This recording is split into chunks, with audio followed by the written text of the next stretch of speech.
Assalamualaikum warahmatullahi wabarakatuh.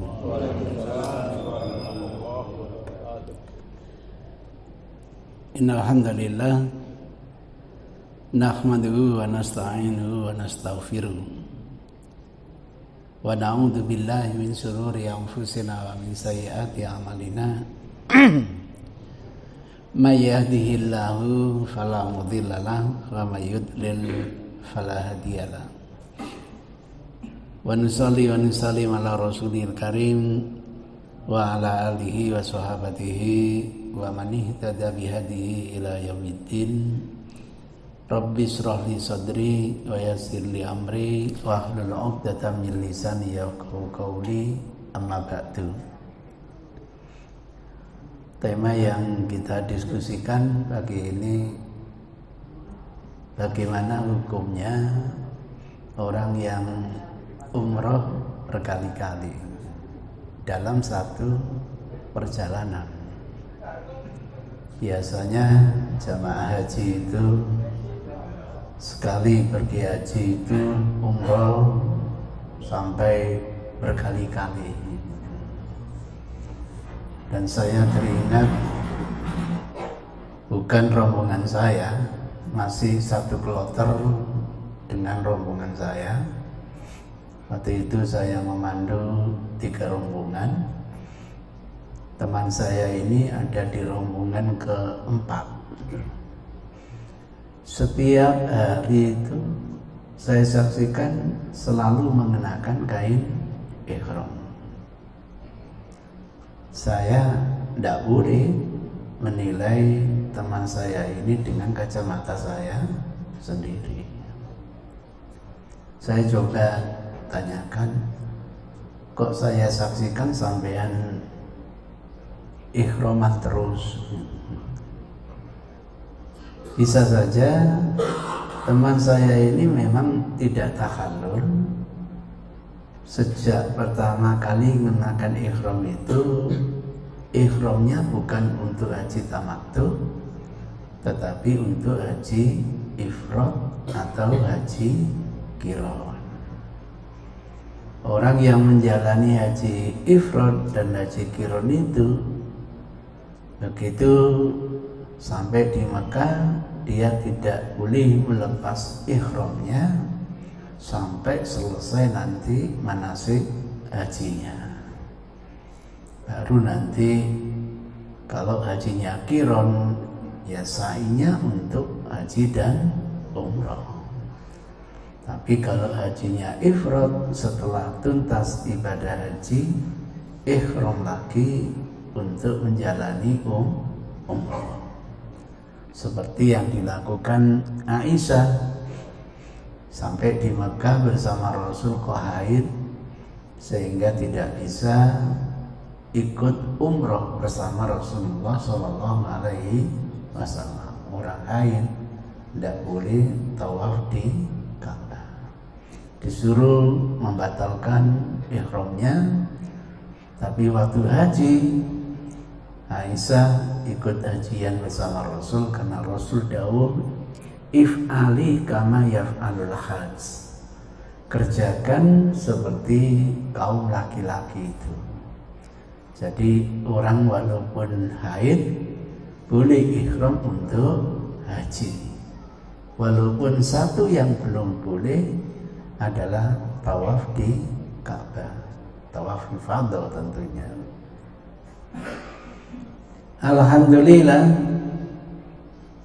pada saat hendak wukuf di Arafah, kok Aisyah ini dalam kondisi sudah suci. Oleh sebab itu Aisyah bisa mendampingi Rasul ketika melaksanakan haji wada. Habis selesai itu, Rasul mengajak pulang ke kota Madinah, dan Aisyah interupsi, maaf ya Rasul, umat pulang dengan 2 pahala, pahala haji dan umrah. Saya baru dapat 1 pahala. Pahala apa? Haji. Belum mendapatkan pahala umrah. Maka Rasul tanya, mana kakakmu Abu Bakar? Kemudian kok Abu Bakar? Abdurrahman bin Abi Bakar ini, antarkan adikmu Aisyah ini pergi ke Tan'im untuk umroh dari apa? Tan'im. Jadi yang dilakukan Aisyah hajian dulu, kemudian apa? Umroh. Ternyata enggak, teman saya itu enggak, tetap hajinya tamattu. Loh, kenapa enggak tahallul? Gini Ustaz, saya ini punya target umroh 50 kali. Oh, gitu. Target umrohnya itu sampai 50 kali. Saya hanya mengingatkan, boleh Anda berkali-kali tolong fokus kesehatan ini untuk haji terlebih dahulu.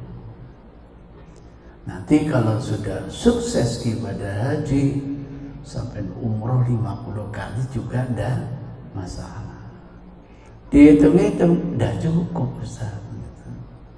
Kalau tunggu haji dulu, durasinya paling tinggal 15 hari.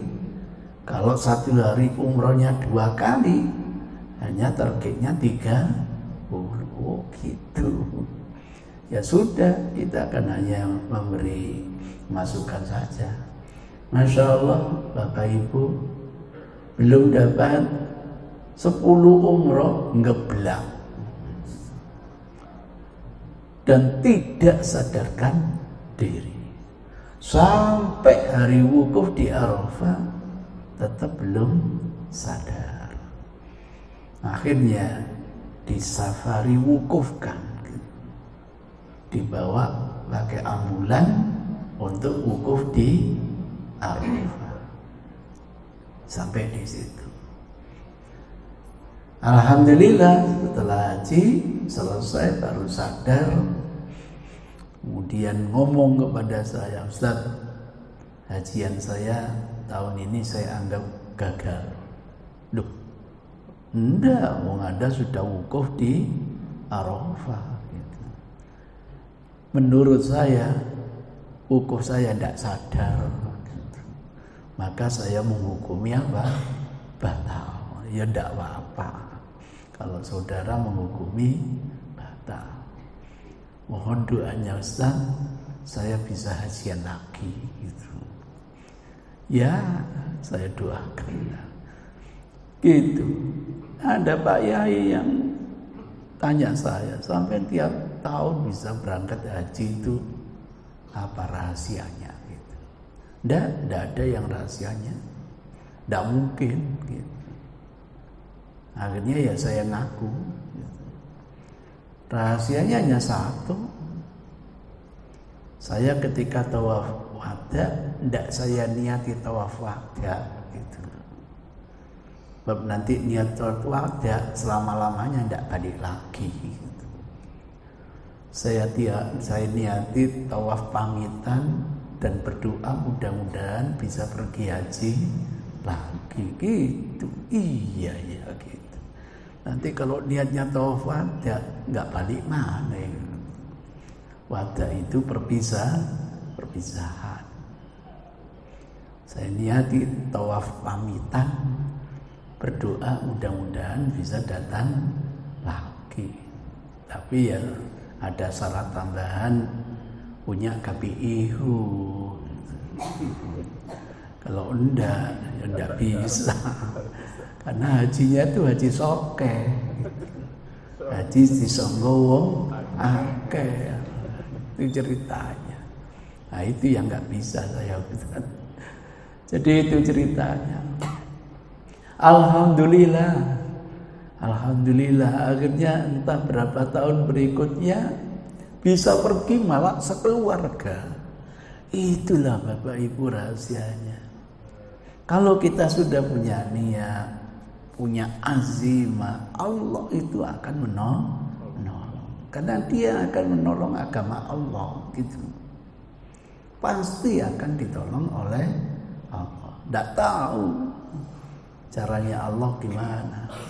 Bisa saja saya ini melarat pingin hajian. Lah kok akhirnya apa? Turun hujan yang namanya apa? Emas di rumahnya BE. Keduk-keduk, alhamdulillah dapat batangan emas 1 kintal misalnya. Ya Allah, Masya Allah, Maha bisa kok. Yang penting ada niat, ada azimah, berarti dia menolong Allah, Allah akan menolong dia. Itu gambarannya. Terus saya tanya, nanti kira-kira umrohnya berapa kali? Sekali aja Ustaz gitu. Saya ini jadi penasaran, sampai umroh 50 kali itu ceritanya gimana? Ya mudah-mudahan mendengar YouTube saya ini, Pak. Mudah-mudahan. Gini Ustaz, waktu berangkat haji banyak yang nitip, minta diumrohkan. Setiap orang bayar berapa? Macam-macam, ada yang 2 juta, ada yang 3 juta. Dan 2 juta ping saya ketak 1 juta kon. Badia kayak kon. Waktu itu hajian masih berapa Pak? Masih 13 juta waktu itu Pak. Oleh badi piro 100 Pak. Dikurangi 13 wae Pak. Ya wis engko tahun ngarep aku tak dodolan umroh gitu. Itu ceritanya. Nah, menjawab pertanyaan boleh apa tidak? Harus bangun pola pikir terlebih dahulu. Sebab nanti jawaban saya bisa beda dengan jawaban orang lain. Pola pikirnya begini, Ibu Bapak. Umroh ini sepakat enggak? Merupakan bagian ritual. Sepakat ya? Sepakat, harus sepakat. Sekarang kira-kira kita sepakat enggak? Namanya ibadat itu harus ada payung hukum. Harus sepakat. Karena ibadat apapun kalau tidak ada payung hukumnya tertolak, tidak akan diterima oleh Allah. Man amila amalan laisa alaihi amruna fahuwa raddun. Pasti sudah. Kenapa ditolak? Karena tidak sesuai dengan standarisasi. Kalau sudah sepakat, pertanyaan berikutnya, pernah ada ndak contoh dari Rasul? Pasti jawabannya tidak ada. Kalau sudah tidak ada contoh dari Rasul, boleh apa tidak? Loh kok nggak jawab tapi? Kan begitu pola pikirnya Pak. Ini biasanya pola pikir adik kita yang paling kecil. Iya, adik kita kan ada 3. Yang paling kecil itu biasanya selalu pola pikirnya begini. Tidak ada contoh Pak. Karena tidak ada contoh dari Rasul, kira-kira boleh apa tidak jawabannya? Tidak boleh. Selesai sudah. Selesai sudah. Sama dengan pertanyaan Bapak Ibu ini, Ustaz, boleh tidak zakat fitrah pakai fulus? Pakai uang? Cara menjawabnya, yakin tidak zakat itu bagian dari ritual? Yakin. Kalau sudah yakin, andaikan tidak ada tuntunan, boleh tidak dikerjakan? Tidak boleh. Kalau terpaksa dikerjakan, diterima atau ditolak? Ditolak. Pertanyaannya, ada tidak contoh dari Rasul zakat fitrah pakai uang? Ada? Tidak ada. Kesimpulannya, duh, kok gak jawab? Tidak boleh. Kalau boleh zakat fitrah dengan uang, Rasul yang harus pertama kali memberi contoh. Salafus saleh yang pertama kali memberi contoh. Apalagi uang itu sudah ada zaman Rasul. Namanya dinar, namanya dirham. Kalau boleh, Rasul dan salafus saleh yang harus pertama kali memberi contoh. Karena tidak ada contoh, boleh atau tidak? Bukan hanya nggak boleh, bid'ah gitu. Maka nanti hajian juga begitu, umroh berkali-kali. Ada enggak contoh dari Rasul? Tidak ada toh. Dari salafus saleh? Tidak ada toh. Kalau tidak ada berarti boleh apa tidak? Bukan tidak boleh, bid'ah. Gitu. Kalau bid'ah tempatnya di mana? Neraka. Kok dodolan umroh sampai. Begitu. Mudah-mudahan bisa dipahami. Saya akhiri ya. Kan enak gitu. Itu namanya pola pikir. Itu namanya kacamata. Saya temukan hadis, mudah-mudahan nanti apal pakai Arab. Ya, bisa di shooting itu Pak ya, tagnya itu Pak. Nah, misalnya Bismillah. Nah, ketemu. Saya coba copy biar bisa dibesarkan. An Abi Hurairah, dinarasikan Abu Hurairah radhiyallahu anhu, anna bahwasanya Rasulullah Kanjeng Nabi sallallahu alaihi wasallam qala dawu al umrah, pelaksanaan umrah, ilal umrah, kepada umrah yang lain, kafaratun, merupakan penebusan dosa, lima bainahuma, antara dua umrah itu, wal hajjul mabrur, dan haji yang mabrur itu laisa lahu jaza, tidak ada balasan baginya, illal jannah, kecuali surga. Siapa yang tidak mau masuk surga? Jadi antara umroh dengan umroh yang lain itu dijanjikan oleh Rasul sebagai penebusan apa? Dosa. Dari hadis ini kira-kira boleh tidak umroh berkali-kali? Boleh. Siapa yang larang? Maka bagaimana memahami hadis secara tematik? Kapan ya teman-teman itu mau memahami yang namanya sya'nul urud? Ada asbabul urud, ada sya'nul urud. Kapan ya kita mau bicara seperti itu?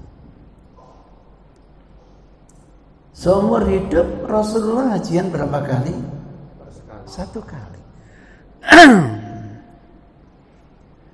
Jabir yang meriwayatkan panjang lebar itu, Masya Allah, sampai berapa? 32 halaman oleh Nasiruddin Albani jadi satu buku, Sifat Hajatin Nabi Sallallahu Alaihi Wasallam. Kenapa? Karena Jabir ini ajudannya Rasul yang selalu membawa tali kekangnya unta Rasulullah, yang menuntun. Walaupun nanti istafet sampai nanti di Arafah ganti, sampai di Musdalifah ganti, tapi Jabir tetap mendampingi Rasulullah sehingga tahu betul detail-detail manasik hajinya Rasul. Ketika Rasulullah Shallallahu Alaihi Wasallam bersama umat wukuf di Arafah, muncul namanya bisik-bisik tetangga. Apa wujudnya? Waduh, Rasul sudah kembali ke kampung halaman. Bayangkan dulu kelahiran Mekah, kemudian bahasanya sampai diusir ke kota Madinah. Sekarang sudah balik kampung. Kira-kira mau balik lagi ke Madinah enggak? Biasanya sampai enggak balik gitu. Biasanya gitu, itu naluri cinta kepada tempat tinggal. Orang sudah tempatnya tiap tahun kebanjiran, kedengombo itu, mau katakanlah direlokasi. Ada yang bilang tidak mau, saya akan pertahankan tempat saya sampai titik darah yang penghabisan gitu. Andaikan nanti direlokasi kemudian kok Kedungombo ini layak dihuni lagi, balik mana enggak kira-kira? Balik gitu. Itu fitrah gitu itu. Berarti teman-teman Ansar kehilangan Rasulullah Shallallahu Alaihi Wasallam. Padahal dulu pada suatu saat perang Rasul dapat ghanimah rampasan yang banyak sekali. Lah kok harta rampasan itu seluruhnya diberikan kepada mu'alaf. Lah yang berjuang ini gak oleh opo-opo gitu. Mohon maaf kalau sampean ikut juang mestinya dapat bagian, akhirnya gak dapat bagian, marah atau tidak? Pasti marah lah. Kami yang berjuang mempertahankan nyawa ini nggak dapat apa-apa. Lah sang konglomerat yang mu'alaf itu dapat banyak. Pasti marah, itu fitrah itu. Jangan dikira unek-unek sahabat ini tidak didengar oleh Rasul. Akhirnya mereka dikumpulkan, dikasih tahu oleh Rasul. Pilih, kalian ingin kembali ke Madinah dengan harta rampasan atau kalian ingin membawa Rasul ke Madinah? Pilih mana? Pilih Rasul daripada dapat apa? Rampasan. Itu hebatnya Rasulullah Sallallahu Alaihi Wasallam. Belum sempurna iman kita sampai Rasul yang harus lebih dicintai daripada mencintai segala sesuatu. Alhamdulillah, dengan dikasih yang namanya begitu para mu'alaf, akhirnya memeluk ajaran Islam. Bukan hanya pemimpinnya yang masuk Islam, seluruh masyarakatnya berbondong-bondong memeluk ajaran Islam. Cerdas Rasul itu. Maka kalau saya masih mu'alaf, tolonglah kasih yang banyak gitu. Nanti masyarakat saya ajak memeluk ajaran Islam. Sampai bukan hanya dapat satu, dapat banyak. Untungnya saya bukan mu'alaf gitu. Itu ceritanya. Masya Allah. Begitu dengar bisik-bisik tetangga begitu, apa kata Rasul? Tanggap Rasul. Ndak. Wahai teman-temanku, habis hajian langsung aku akan kembali ke Madinah. Waduh, senengnya. Dan ada wasiat, tolong makamkan jenazah saya di tempat pembaringan saya. Itu wasiat dari Rasul. Panjenengan tidak boleh ikut-ikut wasiat seperti ini. Iya, kalau wafatnya di rumah, pas di Jayan wafat, mau minta kaplingan di situ sampean. Pas di tengah jalan tabrakan, innalillahi wa inna ilaihi rajiun. Mau minta kaplingan di tengah jalan begitu. Ndak. Itu yang dulu diperjuangkan Abu Bakar ketika teman-teman ribut di mana jenazah Rasul dimakamkan. Apakah dimakamkan bersama umat di Baqi? Abu Bakar yang mengingatkan kita. Bukankah dulu Rasul sudah wasiat supaya jenazahnya dimakamkan di tempat apa? Pembarian. Kebetulan beliau wafat di pangkuan Aisyah, di rumah Aisyah. Maka dimakamkan di tempat pembaringannya.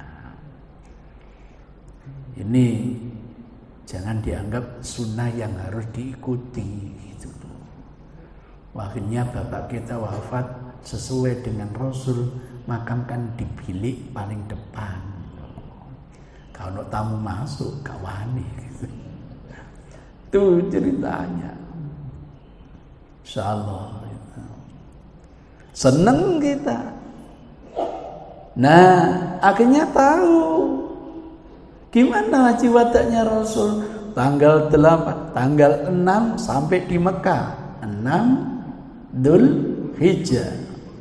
Tanggal 8 mulai kegiatan manasik tarwiyah di Mina. Tanggal 9 wukuf di Arafah. Tanggal 10 lempar jumroh Aqabah. Kalau ada waktu tawaf ifadah. Kalau ada waktu nyembelih kurban. Amalan-amalan pada tanggal 10 bulan Dzul Hijjah. Boleh nanti tawaf ifadahnya diakhirkan, monggo. Kemudian 12, 13 yakni mabit di Mina, lempar jumrah. Yang ini nafar awal boleh langsung ke Makkah. Yang ini nafar sani boleh sampai tanggal 13. Kebetulan Rasul nafar sani. Kalau nafar awal, teman-teman yang nafar sani tidak punya pemimpin gitu. Maka ketika Rasul nafar sani tanggal 13 langsung ke Mekah, langsung tawaf ifadah. Selesai, besoknya Rasul mengumumkan kita akan kembali ke kota Madinah. Maka tolong untuk yang terakhir kali pamitan, laksanakan tawaf yang namanya tawaf wada. Itu tawaf wada, penilaian kita, bukan Rasul yang bilang tawaf wada. Rasul hanya menasihati, jadikan terakhir perjumpaanmu ada di dalam Ka'bah, tawaf di Ka'bah. Oleh kita dinamakan tawaf apa? Wada. Kita yang bilang. Penamaan haji wada pun bukan dari Rasul, kita yang memberi nama. Nah, ketika hendak pulang, Aisyah interupsi karena belum apa? Umroh. Ditunggu oleh Rasul, Aisyah umroh langsung pulang. Ini namanya sya'nul wurud. Kondisi real. Kenapa Rasul kok tidak ada berita umroh berkali-kali? Sama dengan zakat fitrah juga begitu. Memahami teks dengan mengetahui sya'nul wurud. Rasul menyampaikan di kota Madinah. Kota Madinah itu zaman Rasul dulu ajama, hutan belantara. Banyak binatang buas, banyak kubangan air. Sampai orang buta ini minta rukhsah untuk tidak ikut apa? Jamaah, karena banyak binatang buas, banyak kubangan air, tidak punya kain yang bisa menuntun dari rumah pergi ke masjid. Bahkan kalau kita hidup bersama Rasul, hari ini misalnya sampean di Masjid Nabawi lewat Babu Salam itu ada pintu 7. Pintu apa namanya? Pintu pagar. Di situ ada jalan kembar, Noto Kubri. Kubri itu ada jalan layang. Baliknya jalan layang sampai sekarang dinamakan C. Kebetulan tempat tinggal saya waktu di Madinah di tempat itu. Wilayah ini dinamakan C karena itu berupa danau. Tempat jamaah memberi minum hewan-hewan. Bahkan tempat untuk mandi. Itu. Maka kalau hujan deras ini selalu banjir. Sampai saya terakhir pulang dinas di Saudi itu sering banjir. Saya tidak tahu kenapa Saudi kok sering hujan sekarang. Bahkan banyak banjir. Zaman saya dulu waktu belajar tahun 80 sampai 84, 4 tahun belajar sana itu 4 tahun hanya 3 kali hujan. Sekarang sering banjir. Ada apa? Jadi itu hutan belantara. Pertanyaannya, sya'nul wurud, kondisi real. Kira-kira kalau kita hidup di tengah hutan, kita temukan enggak yang namanya makanan pokok seperti kurma? Susah, Pak.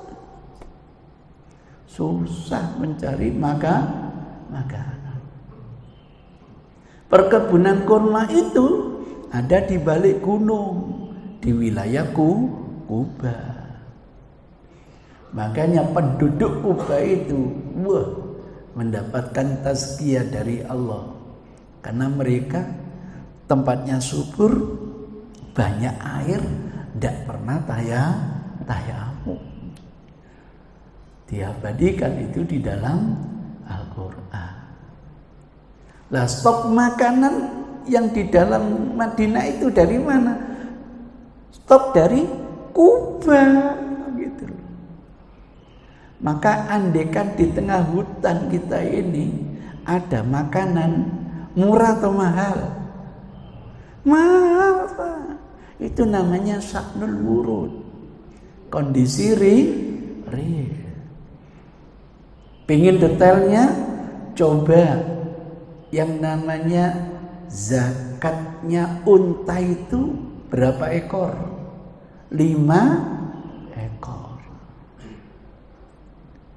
Anggap 1 ekor itu misalnya 40 juta atau 45 juta.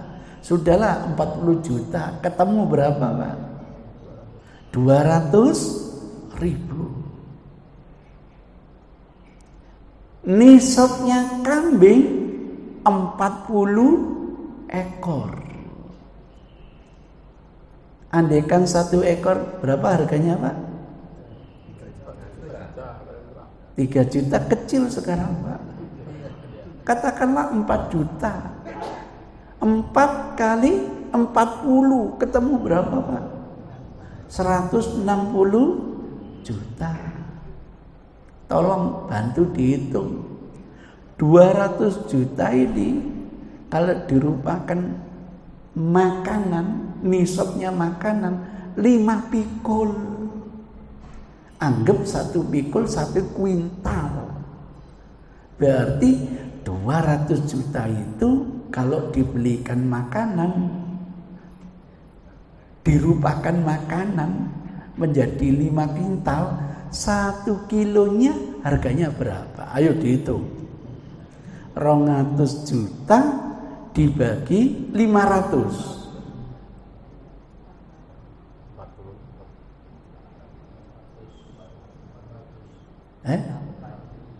Berapa, Pak?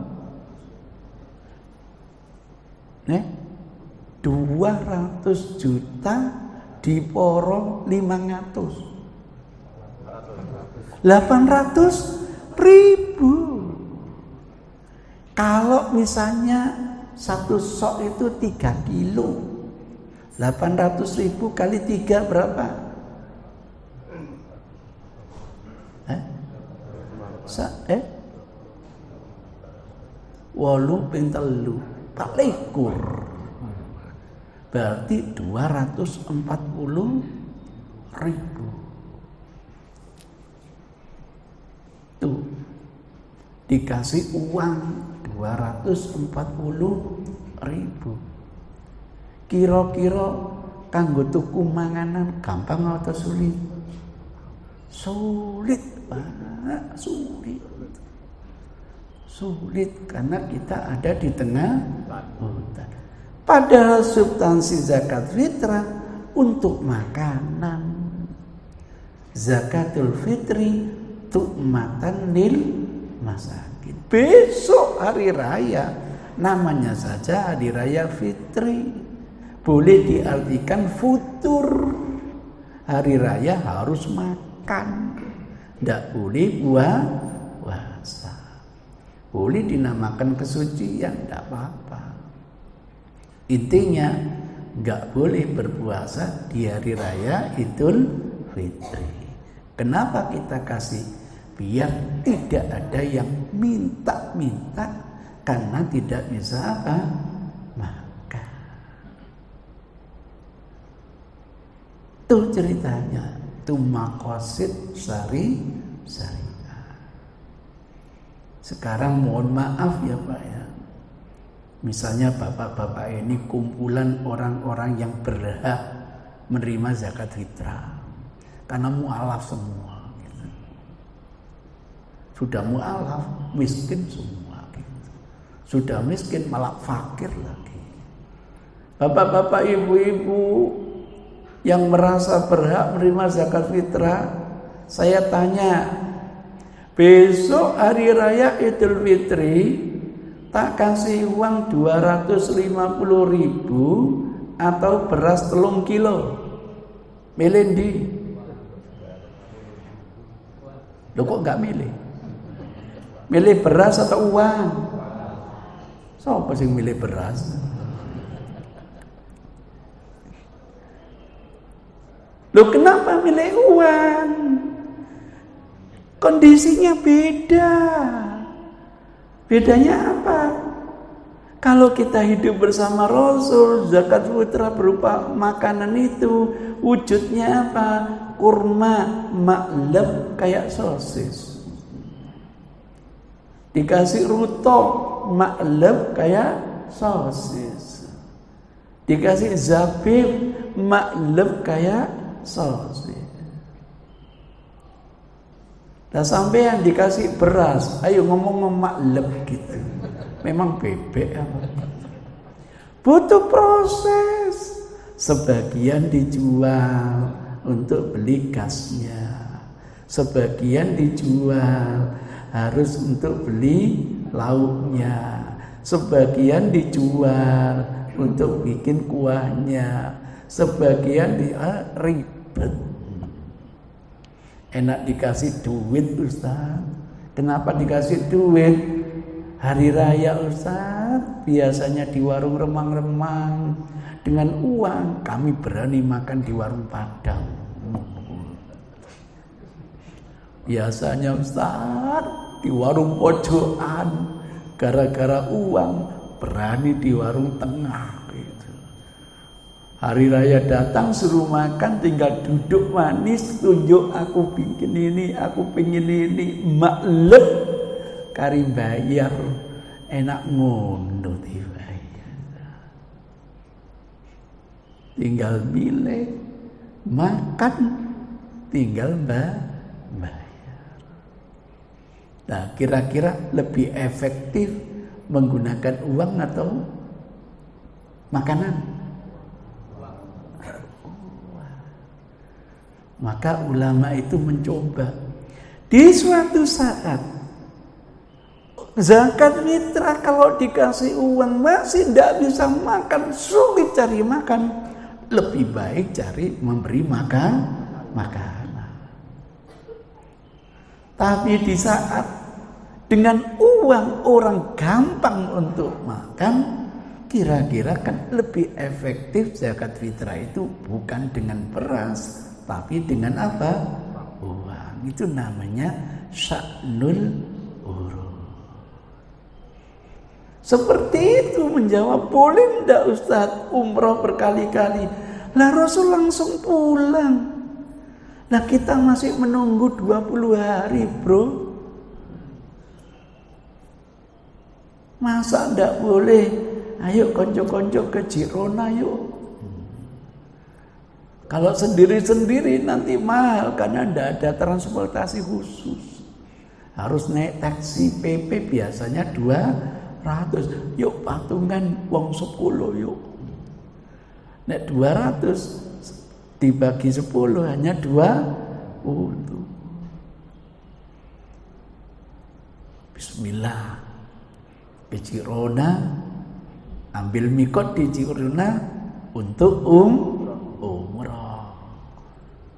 Ayo balik nang Biir Ali lo. Ya gak iso, gak duwe paspor. Kecuali kalau paspornya dipegang. Kapan ya jamaah haji Indonesia pegang paspor sendiri-sendiri? Teman-teman Probolinggo, Lumajang pingin, gak iso bro. Kok gak iso? Lo diceketem sampai panitia. Alasan yang kone hilang ya apa? Alasan.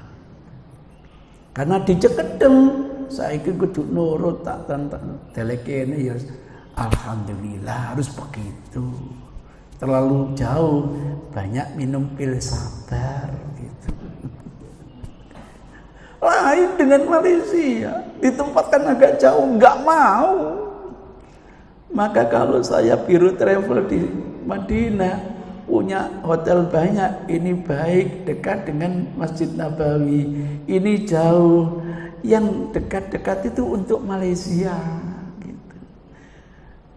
Untuk Indonesia yang jauh-jauh, karena sudah dibekali pil sabar gitu. Apalagi dibekali hadis Rasul, makin jauh tempatnya makin banyak pahalanya. Itu ceritanya. Ini bukan nyindir pemerintah loh Pak, enggak Pak ini. Ini cerita gitu, cerita. Itu gambarannya. Jadi menjawabnya itu sesuai dengan pola pikir. Kalau pola pikir yang digunakan seperti yang dilakukan oleh adik paling kecil ini, insya Allah jawabannya sama, tidak boleh. Bahkan bid'ah. Tapi kalau menggunakan pola pikir kakaknya, tergantung. Kakaknya lagi boleh. Sampai milih yang mana? Mendingan boleh ya Pak ya. Mumpung untuk kono Pak. Apalagi umroh berkali-kali, mudah-mudahan bisa menghapus dosa. So perlu isok dodolan umroh. Ping 50, ping 3 juta Pak. Balik. Oleh kira-kira Pak, oleh ono bohong gitu. Itu ceritanya. Jadi saya menjawab itu berdasarkan pola pikir. Sehingga nanti ibu-ibu, bapak-bapak mendengar mubalik yang lain tidak boleh. Oh, pola pikirnya adik yang paling kecil. Kok jawabannya boleh banget? Oh, itu jawabannya mesti dari kakaknya itu. Itu namanya pola pikir. Karena ini wilayah kiro-kiro, gak boleh klaim pendapat saya yang paling benar. Harus saling doakan. Kalau percaya bid'ah, jangan dijalani. Kalau percaya boleh, kenapa tidak dimanfaatkan waktu itu sebaik-baiknya? Catatan saya, monggo asal nanti setelah ibadah haji. Kenapa begitu? Sebab ketika sudah haji, walaupun menunggu 20, orang tidak akan umroh lagi. Sibuk kumpulkan oleh-oleh gitu. Itu ceritanya. Sehingga nanti kita dapat kenikmatan tanpa mengorbankan yang paling pokok, sukses dalam menunaikan ibadah haji. Terima kasih. Mudah-mudahan bisa dimaklumi. Saya tidak akan mendoktrin. Sungguh kalau tidak ada penyakit fanatisme kepada gurunya sendiri, a priori kepada orang lain, gampang untuk mencari sebuah kebenaran. Tapi kalau sudah ada fanatisme, nggak akan bisa menerima pendapat orang lain. Billahi hidayah wa taufik. Assalamualaikum warahmatullahi wabarakatuh.